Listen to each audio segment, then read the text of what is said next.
గత ఎన్నికల్లో టికెట్ ఇవ్వలేదు. పోనీ పార్టీ పదవి కూడా దక్కలేదు. ఏదో నామినేటెడ్ పోస్ట్ ఇస్తారేమోనని వెయిట్ చేసినా అదీ దిక్కులేదు. 30 ఇయర్స్ ఇండస్ట్రీగా పార్టీని పట్టుకుని ఉంటే ఇదేనా మాకు దక్కే గౌరవం అంటూ సీమలోని ఓ జిల్లా టీడీపీ నేతలు తెగ ఫీల్ అయిపోతున్నారట. పేరుకు సీనియర్లు అయినా కామ్గా ఉండాల్సిన పరిస్థితి ఏర్పడిందా? దశాబ్దాలుగా పార్టీ కోసం కష్టపడితే కనీసం రెస్పెక్ట్ లేదని అసహనంతో ఉన్నారా? ఇంతకు ఏ జిల్లాలో ఈ పరిస్థితి ఉంది? ఎవరా నేతలు?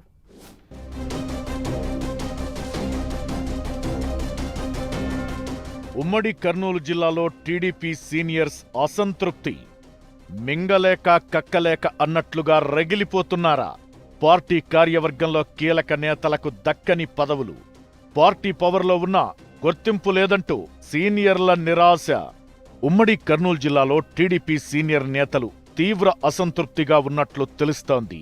పదవుల విషయంలో తగిన గుర్తింపు దక్కట్లేదని ఓపెన్ అయిపోతున్నారట లీడర్లు.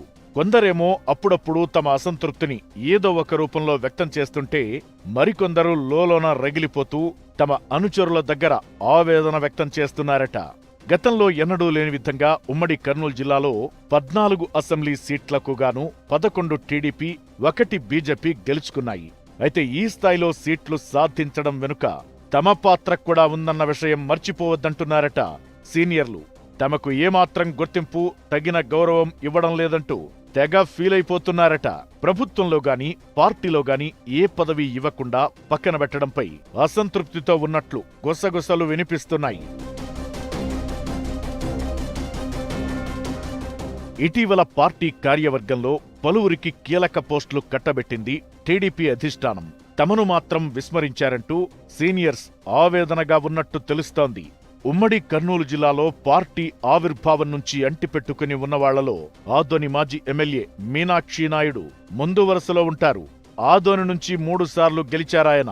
2024 ఎన్నికల్లో టికెట్ కోసం తీవ్రంగా ప్రయత్నించినా కూటమి పొత్తులో భాగంగా ఆదోని సీటు బీజేపీ కోటాలోకి వెళ్లిపోయింది. అందుకు బదులు మీనాక్షి నాయుడికి ఎమ్మెల్సీ పదవి ఇస్తామని హామీ ఇచ్చారని, కాని ఇప్పటి వరకు ఆ హామీ నెరవేర్చలేదని అంటున్నారు ఆయన అనుచరులు. ఇక పార్టీలోనూ ఎలాంటి పదవి దక్కకపోవడంతో మాజీ ఎమ్మెల్యే నిరాశ చెందారట. ఇక మాజీ మంత్రి కేఈ ప్రభాకర్ కూడా అదే జాబితాలో ఉన్నారట.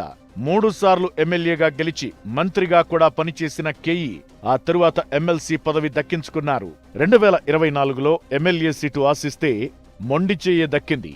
అటు ప్రభుత్వంలో పదవి లేక పార్టీ పదవి దక్కకపోవడంతో తనకు దక్కిన గౌరవమేంటంటూ సన్నిహితుల దగ్గర మనసులో మాటను బయటపెట్టేస్తున్నారట.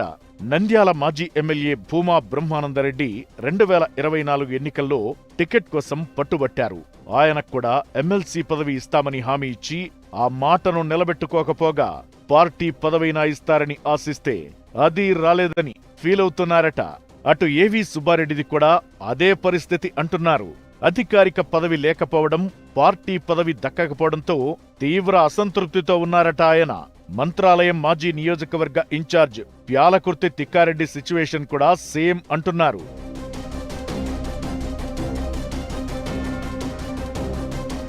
అయితే ఒకే జిల్లా నుంచి ఆశావహులు ఎక్కువగా ఉండటం టీడీపీ హైకమాండ్కు ఇబ్బందికరంగా మారిందట. గత ఎన్నికల్లో టికెట్ త్యాగం చేసినప్పుడు ఆల్మోస్ట్ అందరికీ ఎమ్మెల్సీ ఆఫర్ చేశారట. కానీ ఖాళీ అయ్యే 1-2 ఎమ్మెల్సీ సీట్లు ఎవరికివ్వాలో తెలియని డైలమాలో పడిపోయారట. అలాగని ఎవరికో ఒకరికి పదవి కట్టబెడితే మిగతా వాళ్లు అసంతృప్తికి గురవుతారనే ఆలోచన కూడా చేస్తున్నారట. అసంతృప్తులను ఎలా సాటిస్ఫై చేయాలనే దానిపై ఇప్పటికే టీడీపీ పెద్దలు మేధోమదనం చేస్తుండగానే సీనియర్లు మనసులో మాటను బయటపెట్టడం స్టార్ట్ చేశారట. పార్టీని నమ్ముకుని పదవులు ఆశిస్తున్న నేతలను టీడీపీ హైకమాండ్ ఎలా సంతృప్తిపరుస్తుందో చూడాలి మరి.